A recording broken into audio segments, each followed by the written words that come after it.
Hello, bachcho. Let's read the question. The question says when a monochromatic point source of light is at a distance of 0.2 meters from a photoelectric cell, the cutoff voltage and the saturation current are 0.6 volt and 8 milliampere respectively. If the same source is placed 0.6 meters away from the photo cell, then and हमको चार options यहाँ पर दिए गए हैं. तो इस question को सॉल्व करने के लिए हम जो की कॉन्सेप्ट यूज करेंगे तो वो होगा द फोटो इलेक्ट्रिक इफेक्ट.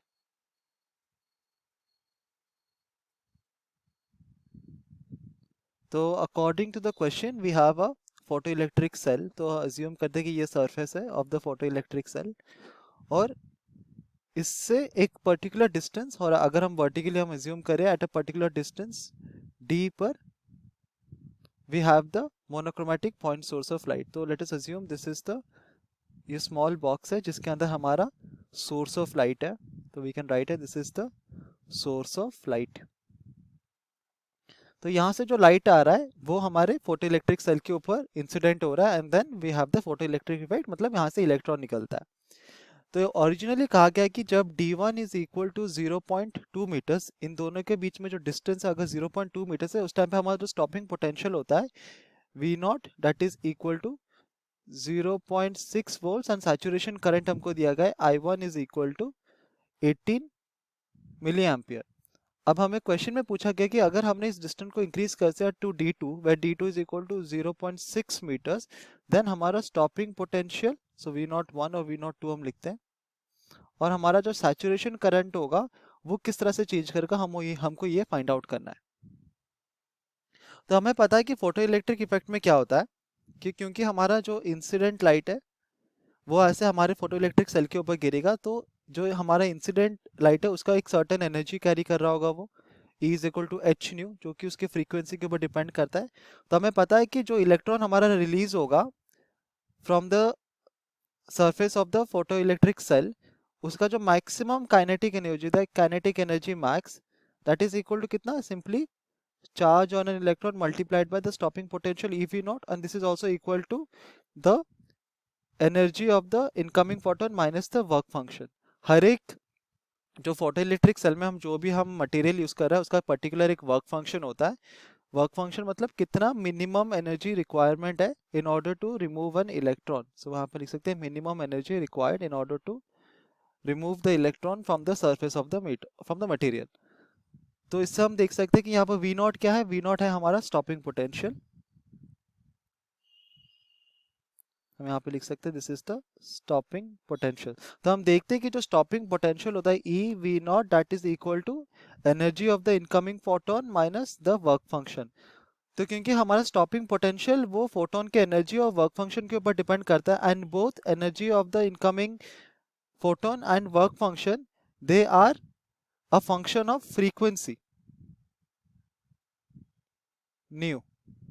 वो सिर्फ हमारे इंसिडेंट फोटोन के फ्रीक्वेंसी और हमारा जो मटेरियल है उसके फ्रीक्वेंसी के ऊपर डिपेंड करता है. तो हम देख सकते हैं कि एनर्जी और work function it is a function of, जो वर्क फंक्शन है वो हमारे फ्रीक्वेंसी के ऊपर डिपेंड करता है. एंड हम ये देखते हैं कि एनर्जी और वर्क फंक्शन जो होता है it does not depend upon the distance between the source and the photoelectric cell. तो ये उसके ऊपर क्योंकि डिपेंड ही नहीं करता, तो हमारा जो वी नॉट का वैल्यू रहेगा वो हमेशा सेम रहेगा for both the cases d1 and d2.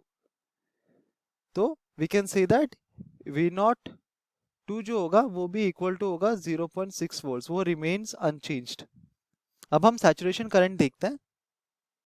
अभी जो सैचुरेशन करंट होता है आई सैचुरेशन, हम यहाँ पे लिख सकते हैं जिसको हमने इनिशियली डिनोट किया था विथ I1 एंड I2. तो I saturation it is a function of intensity of light, और हमें पता है कि intensity of light is a function of 1 by d square. Distance between source and the photoelectric cell जो होता है उसके square inversely proportional to square of the distance होता है.